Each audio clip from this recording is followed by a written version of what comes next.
Čau ľudia, moje meno je Brax a dneska som tam pri novom videjku a ideme si ukázať, čo robím ja konkrétne, keď prídem po vození na motorke, čo robím s motorkou, čo robím so sebou, či dám nejaký stretching, alebo proste všetky veci okolo motorky, čo robím po jazde. Tak bez ďalšieho ukecávania, poďme sa na to pozrieť. Tak ako prvé sa samozrejme musíme vyzliesť korytnačky a oblečenia, lebo som celý spotený, celý špinavý a takto isto nepôjdem do postele, takže ideme sa vyzliesť.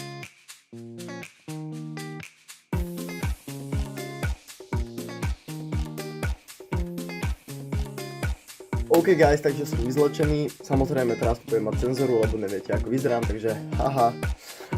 A ideme sa pozrieť na to, čo je s motorkou, či som niečo neutrhol, či mi nič nechýba, či sa nič nehýbe, proste či je motorka tip-top. Tak poďme na to. Dobre guys, takže motorka vyzerá byť zatiaľ celkom v pohode, už som si to tu očakoval pred videom, nehýbe sa nič som nestratil, ani kryt na koleno som nestratil. Konečne. A motorka vyzerá byť celkom v pohode, ešte je horúca, lebo teraz som predsa len prišiel len trošku špinavá.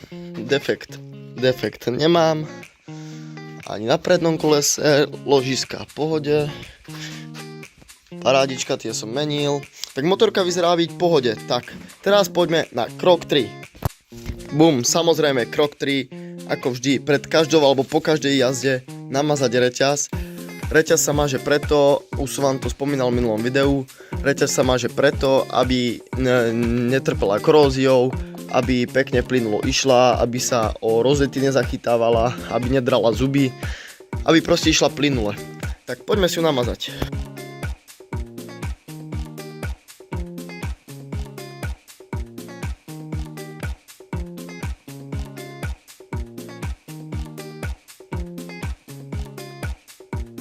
Tak, reťaz máme krásne namazanú, parádička, ide ako po masle.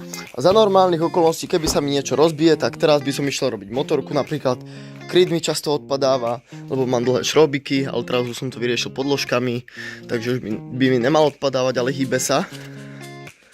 Áno, hýbe sa, takže to budem musieť pritiahnuť. A za normálnych okolností, ako hovorím, by som išiel niečo robiť s motorkou, keby je zle.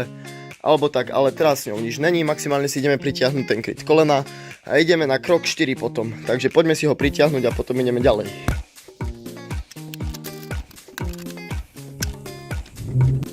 OK, takže toto by sa nám nemalo hýbať a ešte potrebujem primontovať tento tu šrobík, lebo zas ako vidíte to vypadá. Tak idem tam dať podložku a idem to primontovať.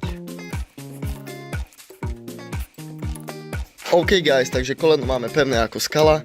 Nehybe sa vôbec, no kryt na koleno a poďme urobiť niečo s týmito špinavými, mokrými, prepotenými vecami. Tak, ideme si ich zavesiť. Dobre ľudia, takže akurát som to tu dal, tieto veci sa vysušiť pekne na kubotku, na traktorík, lebo ich nemám kde dať a tuto budú sa sušiť do rána a ráno ich ak tak vyperem, takže poďme ďalej. OK guys, takže ešte ideme skontrolovať vzduchový filter, akom je stave a ten je krásny, vyčistený, lebo som ho čistil v minulom videu, ale bohužiaľ teraz som prišiel na to, že keď som sťahoval videá z kamery, tak čo som mal na telefóne, tak sa mi tie videá zmazali, tam si mali celý postup, ako čistím filter, ako vymieňam olej a všetko proste, celý repas motorky som robil na video a mne sa to všetko vymazalo, takže bohužiaľ prišiel som o celé video, nič sa nedá robiť, musíme počkať aspoň ďalšie 2 týždne, kým bude treba zase vymeniť olej a filter. Ale čo už, no nič, natočíme si to niekedy znova. Takže filter, ako hovoríme, pohode, krytku môžeme vrátiť naspäť, jednou rukou sa to robí hrozne zle, tak ja to idem vrátiť a hneď som tu. OK, takže kryt nám tu pekne drží a my sme asi na konci videa, pretože motorka je, chvala Bohu, nič není, motorka je v tip-top stave. A ako aj ja, není som zranený, nič mi není.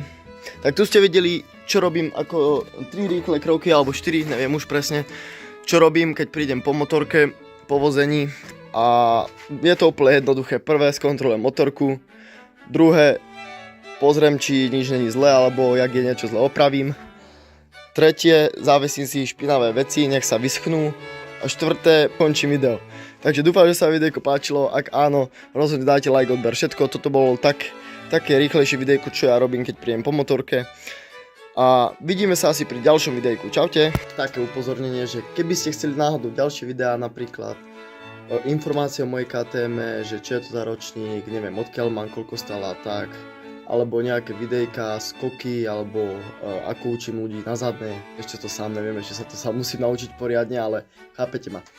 Ak by ste chceli nejaké takéto videjka, rozhodne mi napíšte dole do komentárov, alebo mi proste dajte vedieť lajkom a odberom. Ten odber by sa mi vážne hodil, lebo akože mám 350 odberateľov, tuším, čo je to celkom veľké číslo, akože na to, že nenatáčam, že som natáčal kedysi, keď som bol decko.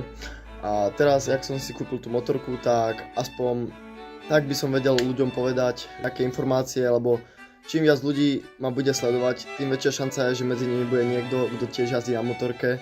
A tým väčšia šanca je, že mu pomôžem, že proste nevie ako napríklad vymeniť filter, že je začiatočník, tak mu aspoň pomôžem a chápete, nie? Tak dajte rozhodne vedieť nejaký spätný ohlas, takže budem za to rád. A ďakujem vám, že ste dopozerali videjko až sem, rozhodne dajte like, odber, koment napíšte a vidíme sa pri ďalšom videjku. Čaute.